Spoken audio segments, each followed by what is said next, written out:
Olá, meus irmãos, paz eterna para todos. Meus irmãos, é um prazer estarmos aqui mais uma vez para junto compartilhar uma palavra do Evangelho que já foi pregado em todo o mundo.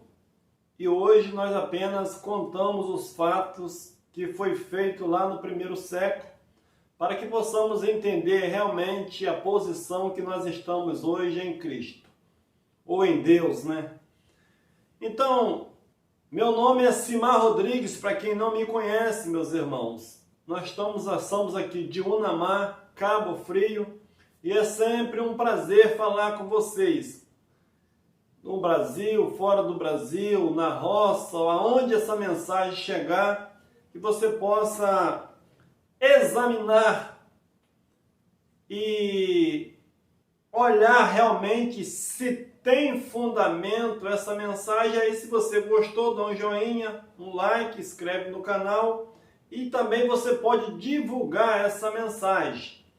E ela vai trazer libertação na sua mente. Libertação na mente. Então o tema que eu escolhi nessa noite é esse: Jesus nunca mandou nós pregarmos o Evangelho. O que é isso, Simar? Da onde você tirou essa história? Meus irmãos, Jesus, ele nunca mandou eu pregar o Evangelho. Ele nunca mandou você pregar o Evangelho. Nós vamos examinar a Escritura, porque Evangelho significa boas novas. Uma mensagem que já tem 2000 anos, ela não pode ser boas novas. O que pode ser hoje, então? As pessoas que estão atrasadas em ouvir essa palavra e até mesmo entender ela. É o que nós vamos examinar. Se encontra em Marcos, capítulo 16, verso 14, que diz assim: Por último, então apareceu aos 11, estando eles reclinados à mesa, e lançou-lhe em rosto a sua incredulidade e dureza de coração, por não haverem dado crédito ao que o tinha visto já ressuscitado, já ressurgido. Meus irmãos, Jesus aqui, ele marca um encontro com os seus discípulos e lança em rosto a incredulidade deles, porque eles já tinham visto Jesus ressuscitado e não creram neles alguns. Então, é o verso 15 que diz assim: o mesmo Jesus que aparece para os 11, no verso 15 ele diz assim: e disse-lhe, ide por todo o mundo e pregai o Evangelho a toda criatura.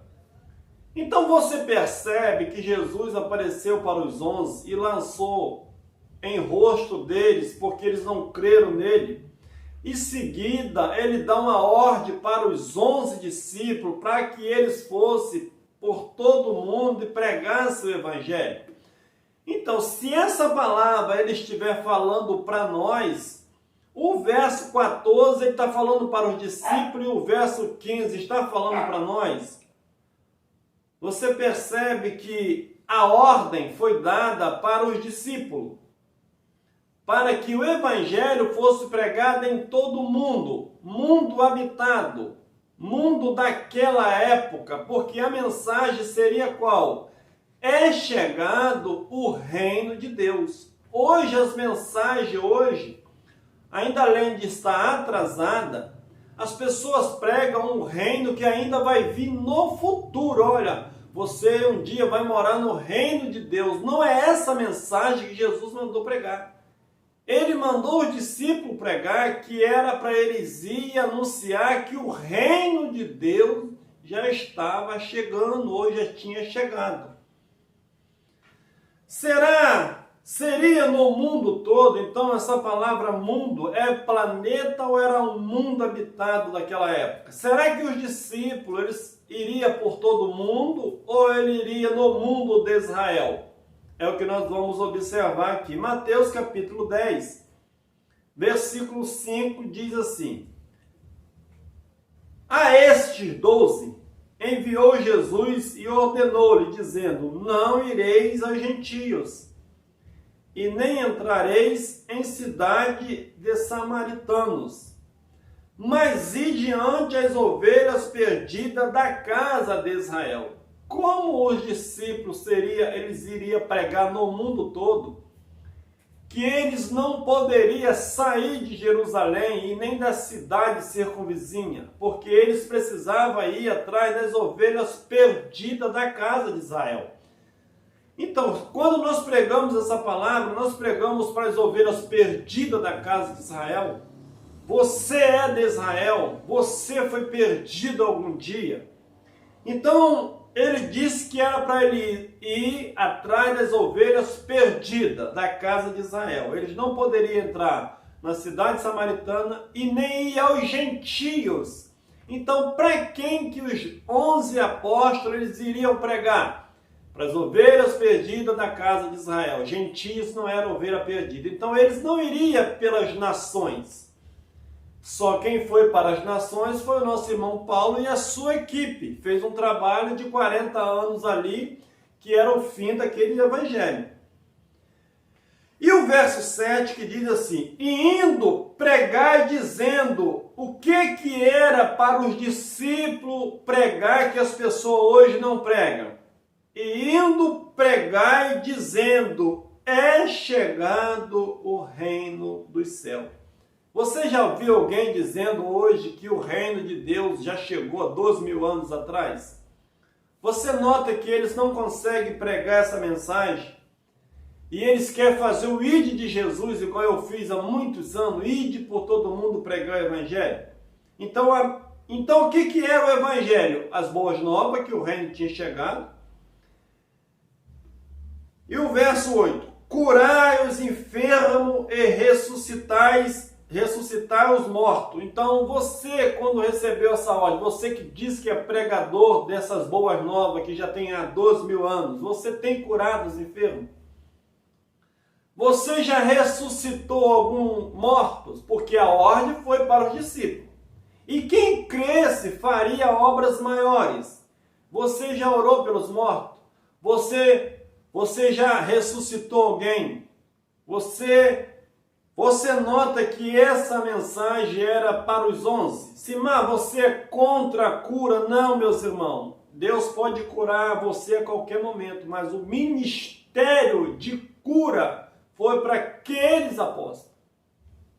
E teria um fim aquele evangelho. Limpai os leprosos. Expulsai os demônios. Demônio aqui não é um ser das trevas. Demônios é um espírito. Está atribulado. Nós já falamos em alguma mensagem disso aí. Porque Deus não criou um espírito daimon. É o espírito elevado. O espírito é aquela doença do psique das pessoas. Jesus tanto curava a carne, quanto também curava o psique, o daimon. De graça recebeste, de graça dai. Hoje as pessoas cobram horror para ir levar uma mensagem da antiga aliança, misturando os dois pactos, dizendo que estão chegando no fim do mundo, e essas são as mensagens de hoje que as pessoas pregam. Aquela ordem teria um fim. Aquele evangelho que Jesus disse, ide por todo mundo e pregar o evangelho, ele teria um fim. Quando seria isso? Quando o evangelho fosse pregado em todo mundo, terra habitada. Nós vamos ver Mateus 24, 14, que diz assim: e este evangelho do reino será pregado no mundo inteiro, em testemunha a todas as nações, então virá o fim. As pessoas hoje pregam baseado nesse I de Jesus, mas eles só vão anunciando o evangelho e chegar ao fim. Mas aquela mensagem, ela tinha um período para que viesse o fim. O fim de quê? O fim daquele século e o sistema mosaico para que Deus pudesse habitar no homem, porque ali havia o pecado de Adão, ainda durou até o ano 70. O ano 70, a destruição do templo de Jerusalém, encerra ali e Deus passa a habitar no homem definitivamente. Ele faz tudo novo. O fim dos séculos, a palavra fim do século, meus irmãos, não é o fim do mundo. Nós estamos no século 21, vai ter o fim do século 21. Então, naquela geração, era o primeiro século. Então, o fim daquele século, aonde cumpriria toda a história, as 70 semanas de Daniel, Mateus 24, a ressurreição dos mortos, o rapto da igreja, tirar da posição de Adão e levar para a posição em Cristo, esse era o fim dos séculos. Nós vamos ver que Pedro falou sobre isso. Primeira carta de Pedro, capítulo 4, versículo 7, que diz assim: mas já está próximo o fim de todas as coisas, portanto, sede sóbrio e vigiai em oração. Então, o nosso irmão Pedro, lá no ano 60, 65, quase chegando a 70, o que Pedro tinha em mente? Mateus 24. O que ele tinha em mente? O juízo que Deus traria sobre a nação de Israel. E ele disse para os seus irmãos: o fim de todas as coisas já tem chegado. E as pessoas ainda dizem que vai vir fim hoje ainda, de mundo. O fim de quê? 1 Coríntios capítulo 11, capítulo 10, versículo 11, que diz assim: ora, tudo isso lhe aconteceu como exemplo, e foi escrito para aviso nosso, para quem já são chegados os fins dos séculos. Então você percebe que Paulo tinha uma mensagem, tinha um público, e tinha um juízo a anunciar, que foi o juízo que Jesus disse que ia cobrar daquela geração. E Paulo escreve para os nossos irmãos lá na época, diz: olha, isso tudo sobreveio no povo de Israel, lá na antiga aliança, quando Moisés tira o povo do Egito. Aquilo tudo aconteceu como exemplo e foi escrito para aviso nosso, porque o nosso tempo, o fim desse século, já tinha chegado. Infelizmente, 99% hoje do mundo, eles vivem enganados pensando que vai vir um fim do mundo. E pregam um juízo iminente que nunca acontece, porque já aconteceu. Quando aquele evangelho fosse pregado em todo o mundo, viria o fim. Paulo disse que ele já tinha pregado em todo o mundo. A palavra fim do mundo, meus irmãos, não é fim do planeta, era o fim daquele sistema. As pessoas pegam Mateus 24, 14 e levam ao pé da letra, mas Romanos 10, 18, eles não levam ao pé da letra, porque é um cumprimento do que Jesus tinha falado. Romanos 10, 18 diz assim: mas pergunto, porventura, não ouviram? Sim, por certo, por toda a terra saiu a voz dele, e as suas palavras até o confim do mundo. Se Jesus mandou os discípulos pregar, e quando aquele evangelho fosse pregado em todo o mundo viria o fim, Paulo está afirmando que já poderia vir um fim, porque o evangelho já tinha sido pregado em todo o mundo. Agora, é o mundo de hoje? Era um mundo habitado daquela época. Meus irmãos, hoje o evangelho não vai ser pregado. Que evangelho, que boas novas. As boas novas hoje é que nós já estamos no reino do Pai. Nós já temos um novo corpo. Nós já viemos de Deus. Eles foram ressuscitados da morte de Adão para a vida em Cristo. Nós já viemos sem contato nenhum com Adão. O que nós herdamos de Adão foi a natureza carnal, esse casco que não tem jeito para ele, mas o Espírito viemos de Deus. Então o primeiro Adão ficou na cruz, o segundo refez tudo de novo. Mas tinha um período de julgamento da lei, da antiga aliança, para aqueles que estavam em Cristo, para que depois da destruição do fim do mundo lá de Jerusalém, Deus que estava no trono disse que faça o novo todas as coisas. Mas as pessoas pensam que isso vai ser literalmente. Mais um versículo provando, tem vários versículos, provando que o evangelho tinha sido pregado no mundo todo naquela primeira geração. Colossenses capítulo 1, versículo 23, que diz assim: se é que permanecei na fé, fundados e firme, não vos deixando apartar da esperança do evangelho que ouviste e que foi pregado a toda criatura que há debaixo do céu, do qual eu, Paulo, fui constituído ministro. Meus irmãos, o evangelho já foi pregado em todo mundo. Qual é o evangelho? Que o reino de Deus tinha chegado. Quando você prega que vai vir o reino e nós vamos para o reino, é mensagem atrasada e sem conhecimento. Nós já estamos no céu, no reino dos céus. Jesus nunca disse que ninguém iria para o céu. Ele disse que o reino do céu viria até a terra. O Pai Nosso, então, nunca foi resolvido. A oração do Pai Nosso, ela já se faz real. O fim de que, então, que viria? O fim daquela nação.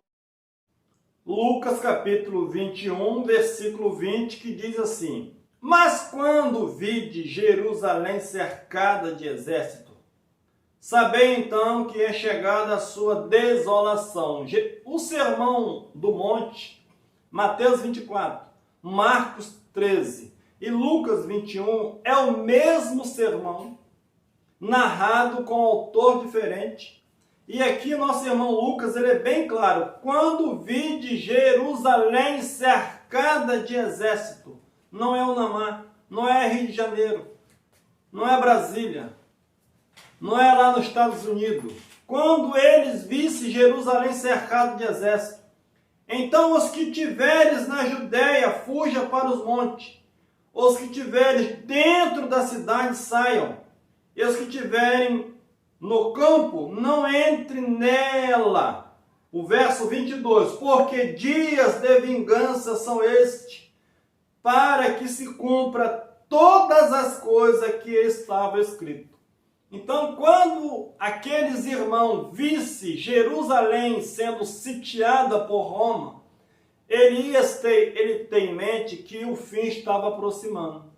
O fim do que falou o profeta Daniel, o fim que todos os profetas anunciou. Então ele saberia que estava chegando ao fim e só haveria salvação ou escape dos exércitos de Roma se alguém fugisse para o monte ou saísse daquela cidade. Então, quando eles observassem aquilo, eles meter o pé, porque senão eles enfrentariam o exército de Roma, que Deus traria a ira sobre Israel, usando a nação de Roma, conforme todos os juízos que Deus usou ali nos seus povos, ele sempre usou um exército para abater o outro. Era o fim do reinado de Cristo, meus irmãos.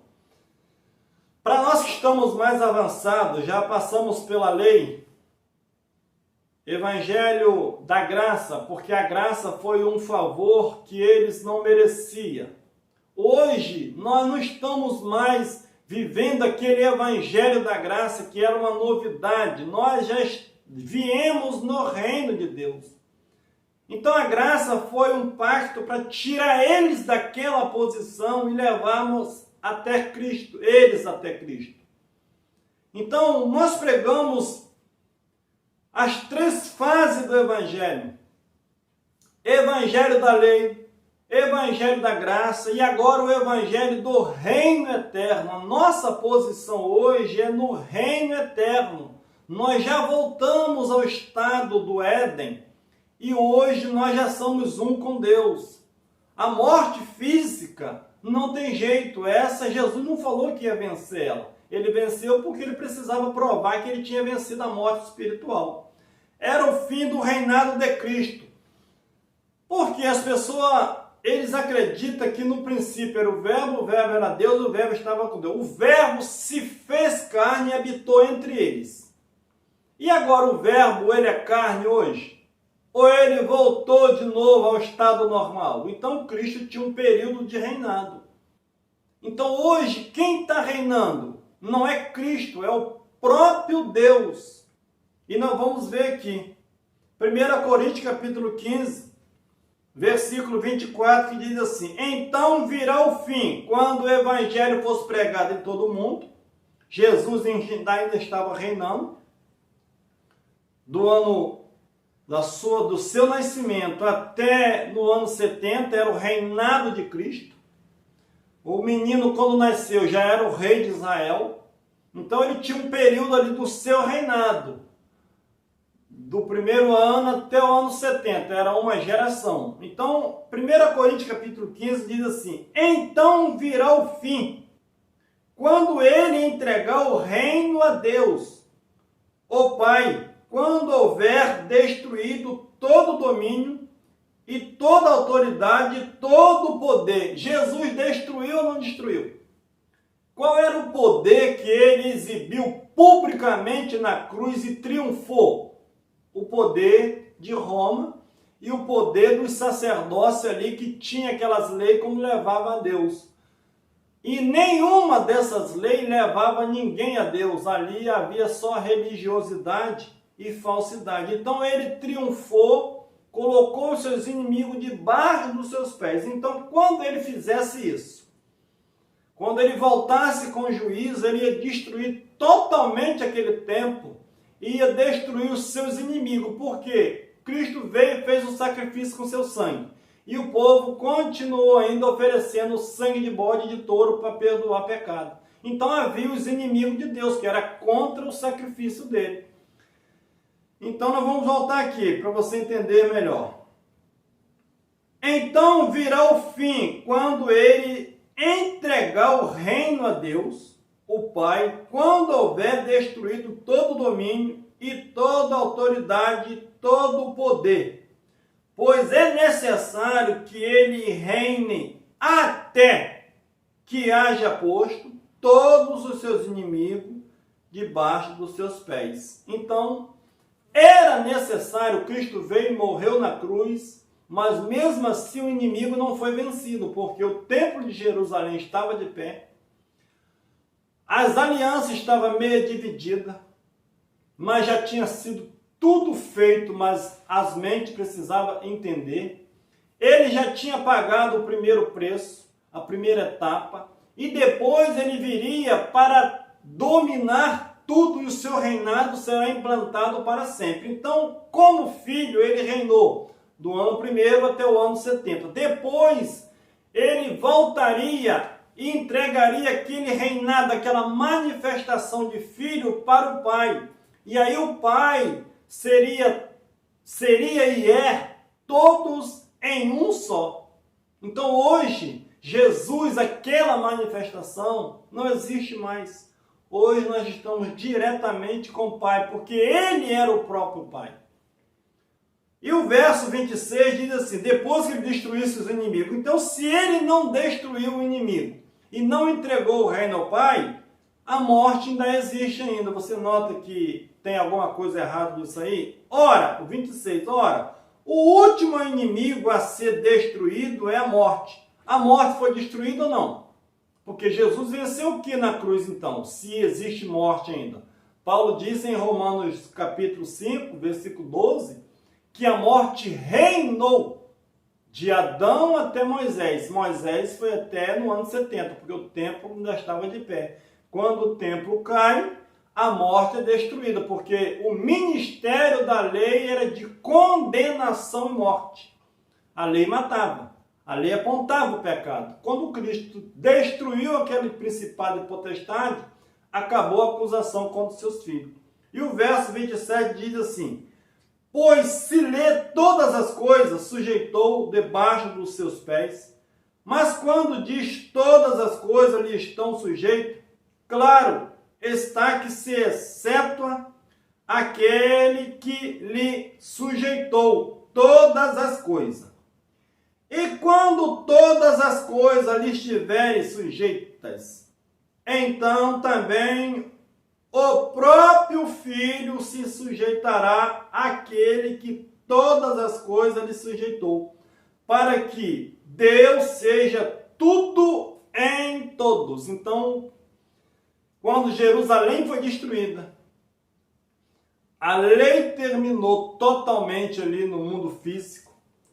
aquela manifestação de filho, porque o filho viria na glória do Pai, o seu último estágio ali na terra, destruiria todos os seus inimigos e depois ele entregaria aquele reinado do filho ao Pai. Ele voltaria e seria Deus em todos. Então hoje, nós estamos no reino do Pai. É o próprio Deus. Ele desfez a carne e agora ele mora em nós. Ele já não é carne mais. Ele era a palavra estava com Deus. Para que Deus manifestasse na terra, precisava de um corpo. Ele veio em um corpo. Ele tomou um corpo, Jesus de Nazaré, e mostrou a sua glória. Depois ele desfez esse corpo, julgou a nação de Israel, e ele é Deus e reina pelo século dos séculos, e nós somos a sua morada, é Deus em todos. Então o que nós temos que pregar hoje, Simar? Meus irmãos, uma mensagem que tem 2000 anos, ela não é novidade de vida. Porque você vai ficar 2000 anos falando assim, aceita Jesus, aceita Jesus, aceita Jesus. Todo mundo vai enjoar. A mensagem nova era para aquela geração. A mensagem nova hoje que nós trazemos não é para pregar, é para compartilhar aquilo que foi feito para com eles. Nós já viemos no reino do Pai. Nós nem passamos pelo Filho. Eles passaram pelo reinado do Filho. Nós já viemos diretamente de Deus. As pessoas aceitam que Adão matou a todos. Mas quando chega em Cristo, eles paralisam. A mente é engessada e eles não conseguem pensar que o primeiro homem foi da terra e o segundo homem é do céu. Então, quando você e eu viemos, nós não viemos da terra. Nós viemos de Deus e estamos participando de carne e sangue. Só apenas Deus está usando esse casco, esse corpo, que ele vai voltar para a terra. É um recipiente para esse Espírito que mora em mim e em você também. Então, o que temos que pregar hoje? A palavra pregar é fixar. Fixar algo. Mas será que essa palavra foi fixada e ela está caindo ali? Porque se a palavra pregar é fixar, aonde está o problema? Em quem prega ou quem está ouvindo essa palavra, que não está entendendo ela e ela vai para o ralo. Então hoje nós não somos pregadores, nós somos, igual nosso irmão Messias disse, YouTube. Anuncia aquilo que foi feito para eles, apenas nós contamos a história que o mundo escondeu há mais de 2000 anos. Nós contamos a história que já é velha. E aí, mente nova, mas com roupa velha. Efésios capítulo 2, versículo 1, preste atenção, porque as pessoas não leram Bíblia para mim durante 15 anos, só leram a Antiga Aliança, Malaquias, Jeremias, 33, Isaías. Então isso não é Novo Testamento. Efésios capítulo 2, versículo 1, que diz assim: Ele vos vivificou estando vós mortos nos vossos delitos e pecados. O que era pecado para o nosso irmão Paulo? Pecado para o irmão Paulo era transgressão da lei. O que é pecado? O que era pecado segundo a lei de Moisés? Transgressão da lei. E onde não tem lei hoje, não tem pecado? Obras da carne. Não era o pecado lá deles. Pecado era transgredir aqueles mandamentos. Então ele deu vida a eles, estando eles mortos no pecado de Adão. No verso 2. No quais outrora andaste segundo o curso deste mundo, segundo o príncipe das potestades do ar, do espírito que agora opera nos filhos da desobediência. Quem eram os filhos da desobediência? Aqueles que não aceitaram o sacrifício de Cristo. Eles se tornaram desobedientes porque veio a graça para eles, eles rejeitaram e preferiram ficar nas leis de Moisés. Então eles eram filhos da desobediência, porque todos que viviam na lei estavam em desobediência, porque nenhum cumpria a lei. E o verso 3, entre os quais todos nós, Paulo se inclui também porque ele pertenceu ao pecado de Adão. Nós não é nós no século 21. Essa Bíblia foi escrita há mais de 12 mil anos. Todos nós também antes andávamos no desejo da nossa carne, fazendo a vontade da carne e dos pensamentos. E éramos por natureza filho da ira, como também os demais. Todos se tornaram filho da ira, porque quando Adão pecou, a ira de Deus veio sobre Adão. E aí todos levaram a culpa. Mas aí vem o verso 4 que desmonta esse pensamento de Paulo e traz a realidade daquilo que foi feito da cruz para frente. Eu acho que quando Paulo chega nesse verso 4, ele faz um resumo da história, da posição, como o homem estava. Eu creio que quando chega nesse verso 4 ele diz assim, mas Deus, sendo rico em misericórdia, pelo seu muito amor com que nos amou, estando nós ainda mortos em nossos delitos, nos vivificou juntamente com Cristo. Pela graça sois salvos. Então você percebe que Paulo está escrevendo para os irmãos daquela época. Pela graça eles foram salvos. Nós fomos salvos porque se eles foram salvos pela graça e foi ressuscitado e colocado num lugar celestial, e hoje que nós já nascemos na nova criação, mas ensinaram para nós que nós temos que levantar a mão, aceitar Jesus e se tornar uma nova criatura. Por que que eles entendem que quem nasceram de Adão para frente já nasceram condenados? Agora, quando Cristo veio, tira o pecado do mundo, tira a condenação, paga o preço, ele diz que as pessoas têm que já veio de Adão e tem que, meus irmãos, Cristo, ele levou os pecados de todos. E ponto final. E o verso 6 diz assim, e nos ressuscitou juntamente com ele, e com ele nos fez assentar nas regiões celestiais em Cristo. Então eles saíram da posição de Adão. Cristo ressuscitou eles ali, a primeira ressurreição que aconteceu ali.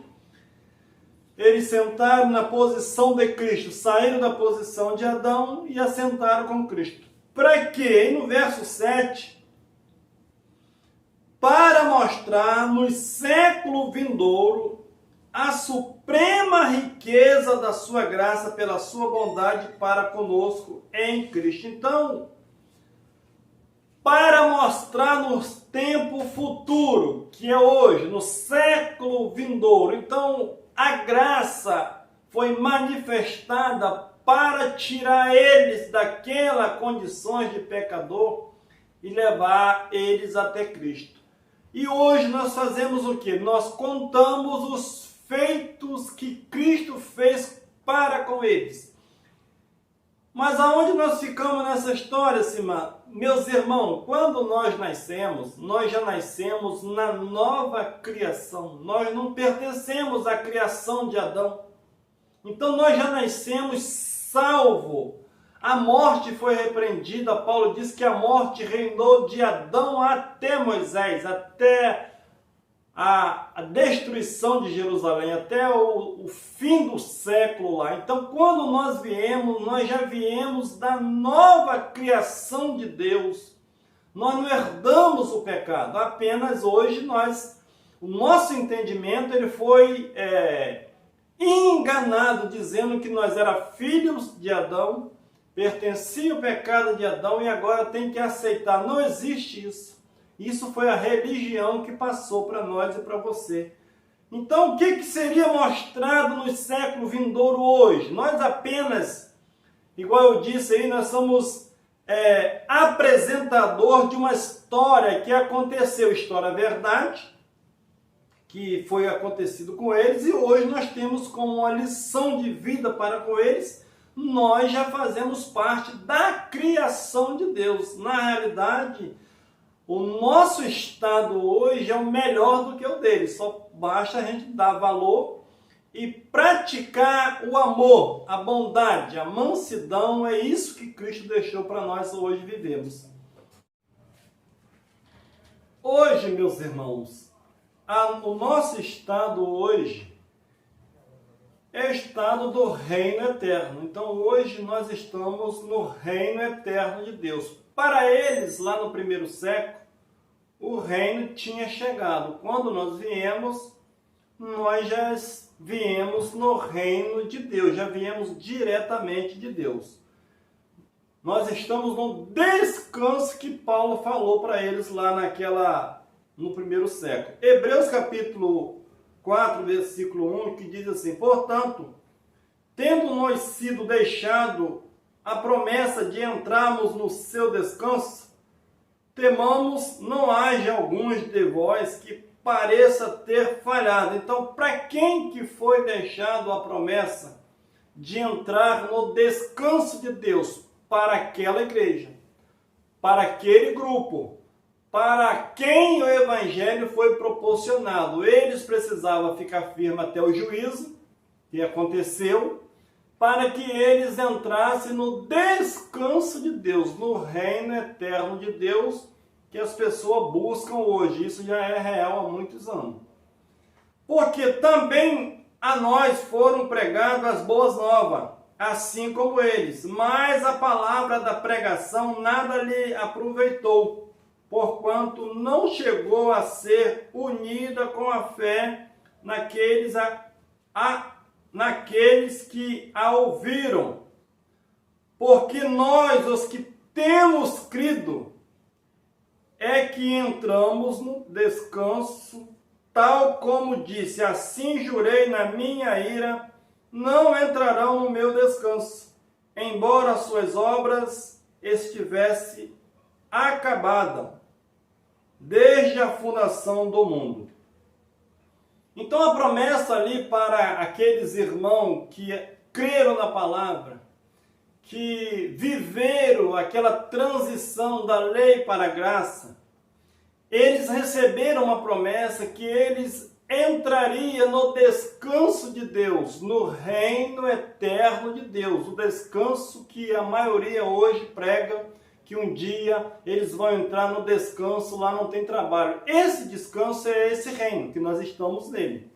E o verso 9, Hebreus capítulo 4, versículo 9, que diz assim: portanto, resta ainda um repouso sabático para o povo de Deus, pois aquele que entrou no descanso de Deus, esse também descansou das suas obras, assim como Deus das suas. Então, quando os irmãos entendessem que o evangelho foi pregado, eles precisavam permanecer firme até o fim, eles entrariam no seu descanso. Então, quando nós viemos a esse mundo, nós já viemos nesse descanso.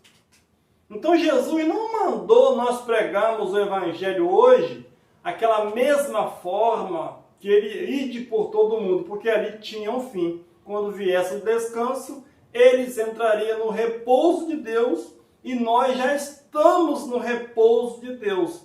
E hoje eu preciso pregar? Não, meus irmãos. Hoje nós precisamos compartilhar e citar essas verdades que o mundo foi enganado por ela. Porque para mim pregar hoje teria que ser umas boas novas. Mas essa mensagem já tem 12 mil anos, então não é boas novas. Pode ser boa nova para você que está entendendo agora, que você não sabia que nós estávamos já no reino. Você não vai para o reino, você já está nele. O reino é paz, alegria e gozo no Espírito Santo. E o verso 11 diz assim: ora, à vista disso, procuramos diligentemente entrar naquele descanso, para que ninguém caia no mesmo exemplo de desobediência. Então, se alguém ali não prestasse atenção, não permanecesse naquela fé, eles não entrariam naquele descanso. Ele seria desobediente, igual quando Deus fez uma promessa para o povo de Israel de tirar eles do Egito. É a mesma coisa. Moisés foi um libertador do povo do Egito, E Cristo também foi um libertador do seu povo para introduzir em um reino eterno. Assim como os israelitas receberam a promessa de herdar uma terra prometida que manava leite e mel, por que manava leite e mel? Será que lá tinha abelhas? Muitas abelhas? Para sustentar 6 milhões de pessoas, segundo a história, para entrar lá no Egito? Não tem condições. Então o que era aquilo? Não tem apicultor que daria conta para dar mel a esse povo. Porque como seria uma cidade que manava leite e mel? O leite vinha da cabra ou da vaca e o mel vinha da tâmara.